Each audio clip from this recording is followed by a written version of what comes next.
What's up, racers? Welcome back to the channel for an update video.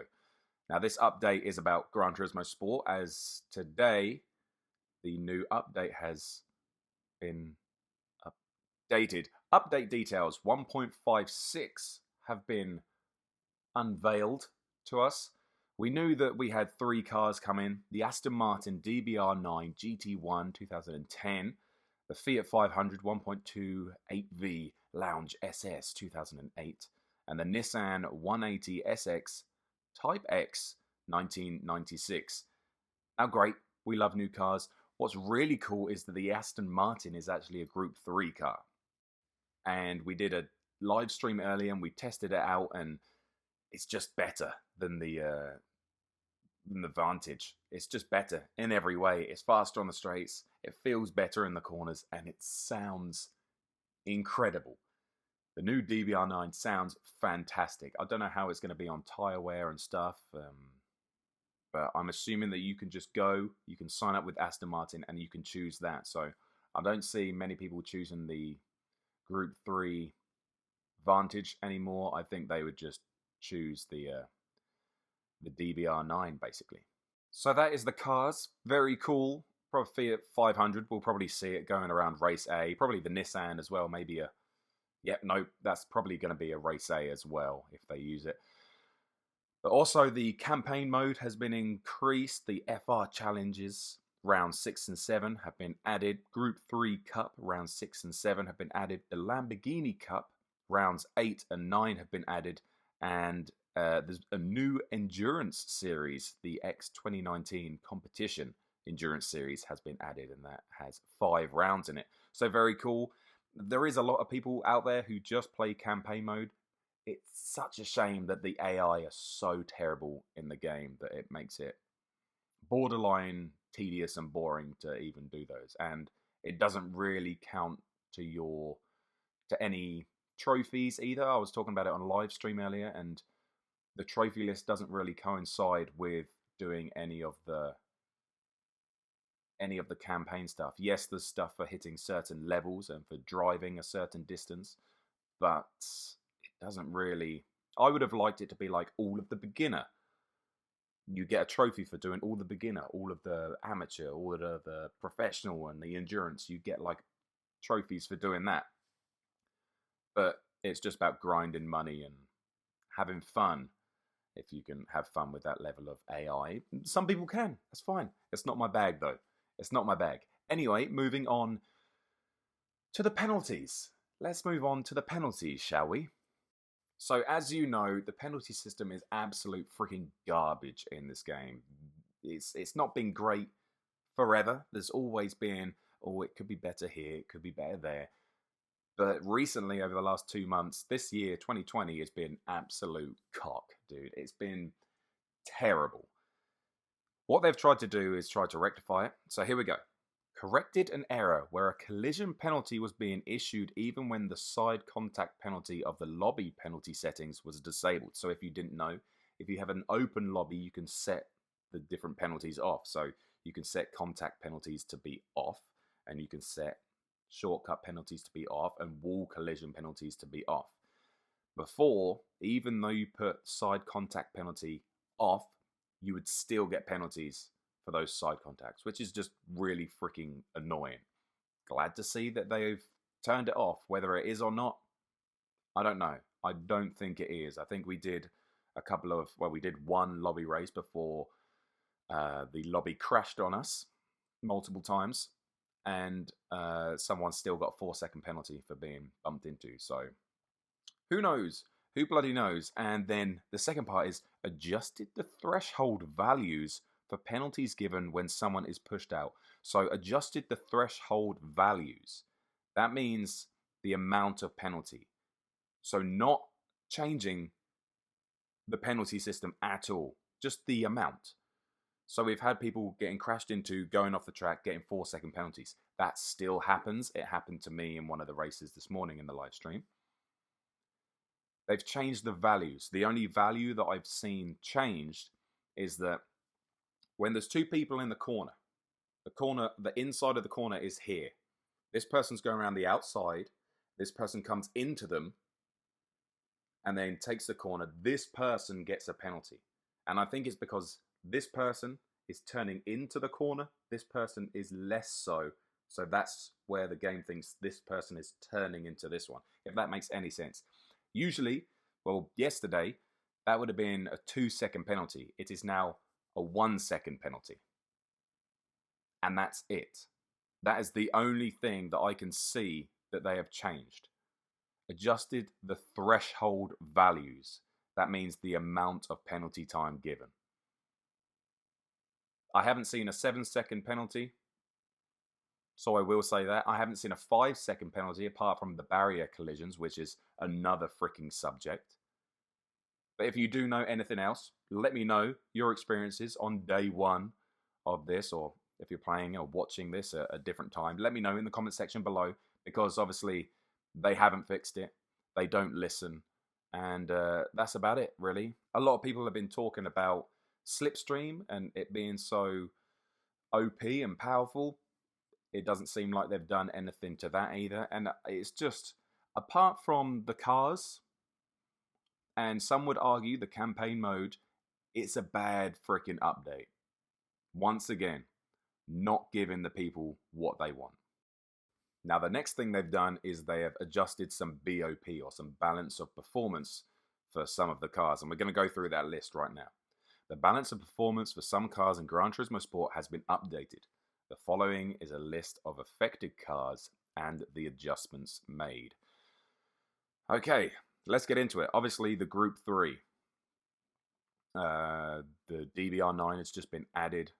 That has 94% of its original power and 113% of its weight. So it's down on power, up on weight. I don't know what that, once again, I don't know what that sort of relates to in terms of tyre wear and stuff, because we don't know, because it's a new car. Moving on to the Group 4, which is the more interesting because it's a bigger section, basically. The Alfa Romeo Group 4, an increase in power, a 2% increase in power. I don't know why they've crossed it out, because it just makes it harder to read.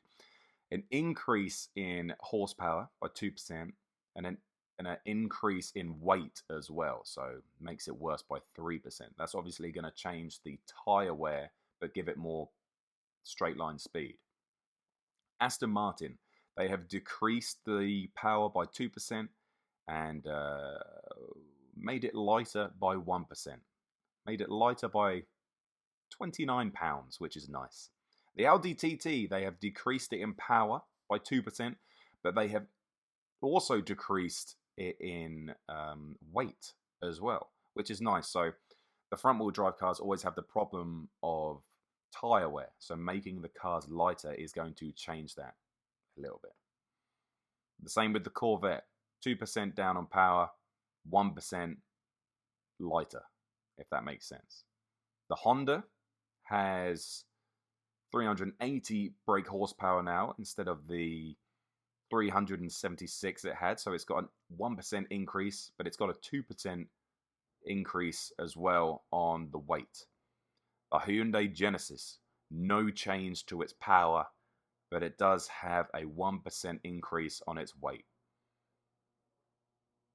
Not really sure why. It seemed like a fairly balanced car. It was just bad. The F-Type has been decreased by 2% in power. Nothing has changed to the weight though, so it's just going to be slower. Interesting. The Lexus then has a decrease in 2% power, no change to the weight. The same with the Mercedes, a 1% decrease in power, no change to the weight. The Lancer, 1% increase in power, no change to the weight. It would have been nice to drop the weight a little bit on the Lancer, just because it's a four-wheel drive car, so it does struggle on tyres. The Peugeot, the front-wheel drive Peugeot, 1% decrease in power, but it's got 3% decrease in weight. So that's gone from 2,701 pounds to 2,619. That's nearly 100 pounds difference. That's crazy. The Renault Megane Group 4, so the front-wheel drive Renault, is no change in power, but it has been decreased in weight. So 1% difference there will help the will help the tire wear. Renault Megane Trophy. I can't really figure out whether I want to say Renault or Renault. I don't care, that's why. It has got a 3% increase in power. Let's go, boys. This is what I've chosen, by the way, for my manufacturers. But it has got a 5% increase. That is the biggest change on the whole thing. A 5% increase in weight. What? That is gone from 2,421 pounds to 2,526. So that's over 100 pounds difference. Dang, dude. That's going to handle a little bit differently. Definitely going to affect the tire wear.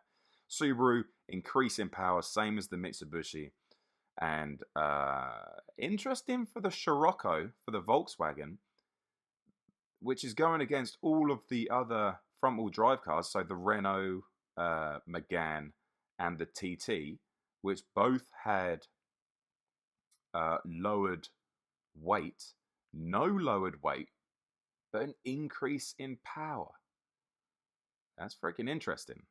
That is pretty interesting. And then finally finishing up on the Group 2, the Nismo, which most people have been using this week for Race C, a decrease in power, 1%, because apparently it was super OP. But there you go. Let me know your thoughts in the comment section about the balance of performance update. Obviously, I freaking love it. I wish they did it for Group 3 as well, because obviously you see Race B, it's sort of all of the same cars.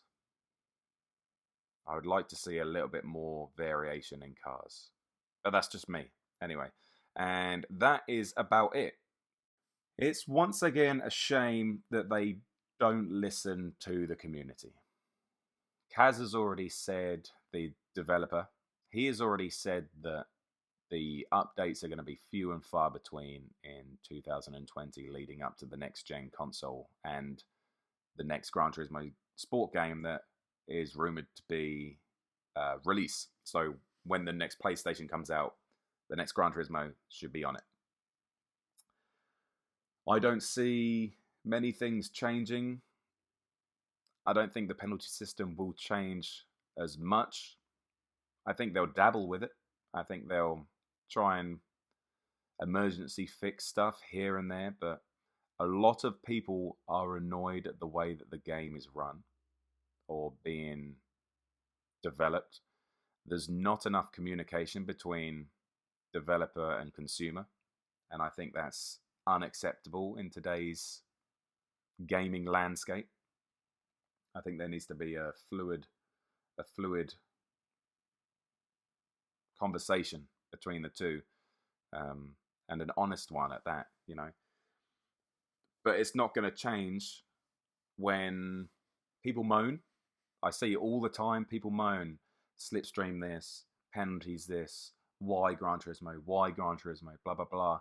But then their next tweet is a picture of them celebrating how well they've done and how much they love the game. So until there's this like fake level of displeased for the game, I just don't think anything's going to change. Especially from a live stream, a content creation point of view for me, is it makes the game very hard to do when it's so inconsistent, especially with the open lobbies. I don't know why they haven't focused more on open lobbies. We're having this discussion in the live stream, and I suggested that it could be the reason that they haven't focused on making these lobbies more stable, less disconnects, less bugs, which always seems to happen after an update, by the way, is because they want people continuing to play in the FIAs. The FIAs is their baby. And people always say about, oh, I'm just going to start my own league, blah, blah, blah. But if the lobbies are bad and they're not consistent and they can't do that, then people don't want to race it, or it's too much hassle. Example, the lobbies we tried to do today, I set up one, 15 races started, 5 people couldn't start because they disconnected. The next race, pit bug. If you don't know what the pit bug is, that the game doesn't let your car drive out. It just drives, it auto drives into the wall. And then you have to change something in the settings. We changed the time of day 3 times and it didn't work. We then changed it to the last time. It worked. I press start race and then the whole lobby disconnected. And it's things like that as a content creator that makes it very hard to play this game. But it doesn't seem like they care. So who knows? So, closing thoughts on this update. 1, cars very cool. BOP, very cool, very interesting. It makes the game interesting and keeps it fresh. And then the penalty system not being fixed at all, and no communication as to when it will be or anything like that. So let me know your thoughts in the comments section below, and we can have a chat about it. Or if you want to join the Discord as well, we're always talking Gran Turismo Sport in there. But that's going to be it. Thank you so much for watching, liking, and subscribing. Enjoy Gran Turismo Sport, as they do say, or continue to enjoy it if you can. And we'll see you in the next one.